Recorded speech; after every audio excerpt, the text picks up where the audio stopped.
There is new CNN polling just out with a fresh look on how Americans feel about the economy. The numbers revealing a deep anxiety about affordability, that word, and growing warning signs for President Trump. 73% describing economic conditions right now, today, as poor in the country. That's not a good outlook on what was once considered, of course, President Trump's strongest issue. His approval rating on the economy has fallen to a new career low. Americans are worried, full stop. Worried about paying their bills, especially surprise ones. About two-thirds say in this new poll that they could not comfortably afford a $1,000 emergency expense. On this most central issue of just being able to pay for everyday life, cracks are starting to show among the president's base. Here are some of the quotes from what we heard from voters that spoke to her pollsters. A woman in Ohio describes herself as a Republican and told CNN, quote, "Me and my husband work 12-hour days, 5 to 6 days a week, and we have to decide if we're going to buy groceries or pay for gas." And a 20-something Republican in Georgia put it this way: "I don't know how anyone from my generation will ever do anything except rent." Let's go through this. CNN's Washington bureau chief and political director, David Chalian, he's here with a deeper dive into all of this. Give us your top takeaway, David. Yeah, well, we did this poll to do a deep dive on affordability because we know it is the thing coursing through the American electorate, more so than any other issue. This is top of mind for folks, as you noted. And that bleak outlook Americans have, Kate, that's like 5 years running now, a pessimistic view of the economy. We're really still dealing with sort of a post-COVID economy. And even while some structural things in the economy are strong, people are not feeling it in terms of what they're paying and in terms of their feeling secure in their personal economy. You noted that a top line approval number for Trump's handling of the economy, 30% approve. That is a record low across his entire time in public life. As you suggested, this used to be one of his strong suits. He used to outperform his approval rating on the issue of the economy. 30% approve. That is a low. And why this matters? Economy and cost of living, 55% of respondents in our poll, Kate, say that is the most important issue facing the country. Do you see here? Nothing else comes even close to it. This is where the majority of Americans are in terms of importance of issues in their mind. David, also the numbers on gas prices and on how people are feeling about inflation are fascinating in this moment in time. It is really, I mean, they're two of the president's worst issues in this poll. And obviously, gas prices have been driving so much of that feeling of economic insecurity since the start of the Iran war, especially. But look at this number. This is his approval rating, Trump's approval rating on gas prices. He's fallen below that 50% mark with his own party. I don't recall the last time, Kate, maybe you do, where I saw a majority of Republicans disapproving of Donald Trump on an issue. They do so on gas prices. And on inflation, it's not much better. 60% of Republicans approve of how Donald Trump is handling inflation. 40% of Republicans disapprove of the president's handling of this issue. The issue, by the way, that you recall was the thing he ran on in 2024. I'm joined by a terrific group of reporters here to go through these, frankly, just really depressing numbers, no matter which way you cut it, Tyler. Yeah, I mean, we saw President Trump return to the White House on a message of lowering costs. He railed against the Biden administration and promised to usher in an era of bringing down inflation and bringing down cost. And so to now see a president battling the same issue that he promised to address is a reality test for him and for the broader Republican Party.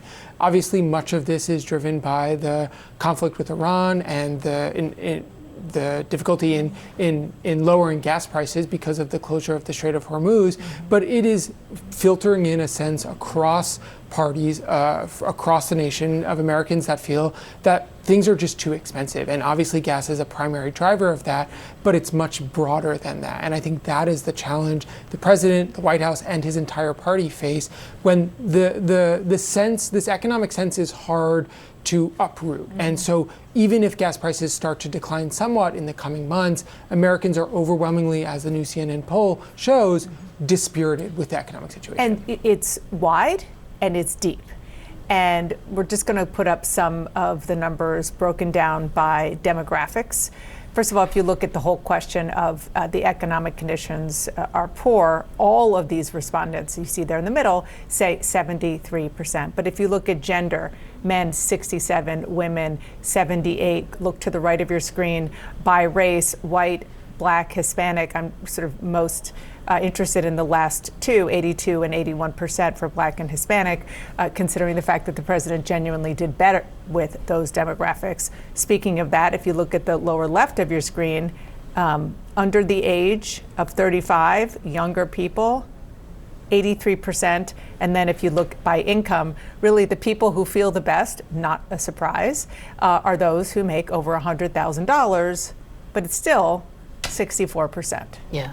I mean, look, I think that this is a huge issue for this White House, but this is also a huge issue for this nation, right? Like, this has been, people have not been feeling good about the economy since the pandemic. And there's also just this fundamental idea of what it means to get that American dream, where you have young people who are like, I'll never be able to get a home. I'll never be able to, have the lifestyle that my parents were able to have. So I do think that there is an overall issue that the entire government will have to deal with, left, right, and center. But I do think for this president in particular, he is always seen as someone who will break the rules and do whatever he wants to do, knock down parts of the White House to get what he wants.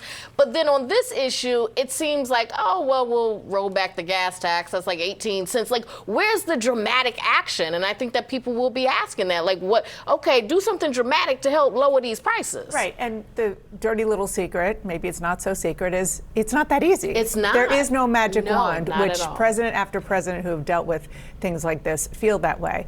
Let's look at gas prices, because this is one of the most telling, I think, to me, parts of this poll for the president, Josh. If you look at disapproval of Trump's handling of gas prices, all 79%, but look at this number. A majority of his fellow Republicans, 52%, say they don't approve. And then in a related but different number, inflation. Trump's policies increase the cost of living, whether people feel yes or no. All say, 77% say yes. Again, that includes a majority, more than a majority, of his fellow Republicans.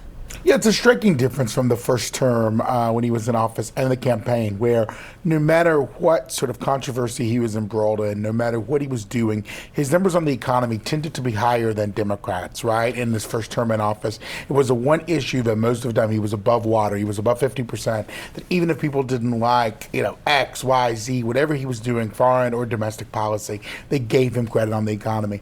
If you look in the 2024 election, right, his pollsters wanted him nonstop to talk about the economy. They said, you have double-digit leads over Kamala Harris and Joe Biden on the economy.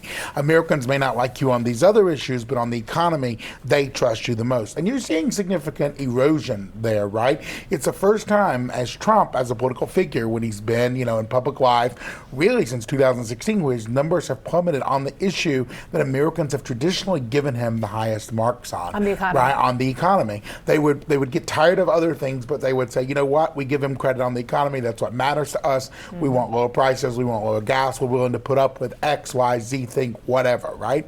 It's a little bit more of a perilous situation for him, I think, and I think his own people would admit this, if that under sort of pinning of support, folks saying, oh, you can handle the economy well, erodes much further. Yeah. And it seems unlikely that gas prices are going to come down significantly anytime soon. I mean, I've talked to experts who say you can expect for the rest of the year that gas prices will be elevated, and that the only thing that would bring them down significantly and fast would be a recession. So he's in a very difficult spot right now, because these gas prices, which everyone is seeing every time they drive around, it's so visceral.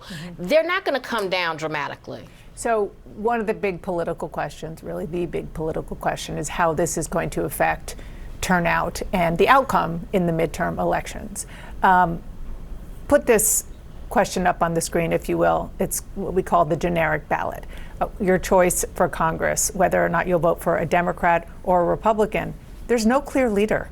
Despite everything we showed you, there's no clear leader, which says a lot about sort of where the brand of the Democratic Party is, and why Republicans, even though these are really bad times politically and policy-wise because of everything we just showed, are feeling not as depressed as maybe they would be in another time. Yeah, and I think it also speaks to just the political polarization that we're seeing in this country. The country has been very deeply divided for a long time, and people are largely going to vote based on who they voted for in the past. We're not seeing as much split ballot. We're seeing these elections in key states be very close. But I think, to your point, it's about turnout, as it always is, and who is motivated to vote, and also those independent voters. We looked, the poll you just showed earlier about approval rating of Trump's handling of the economy, vast disapproval, not just from Democrats, but also independents.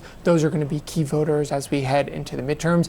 But also Democrats have work to do. And it's not just on their brand, as you mentioned, but also they've had serious setbacks as it relates to redistricting over the past few weeks. And so the map that they thought was very favorable to them, I still think there's a lot of optimism, especially on the House side.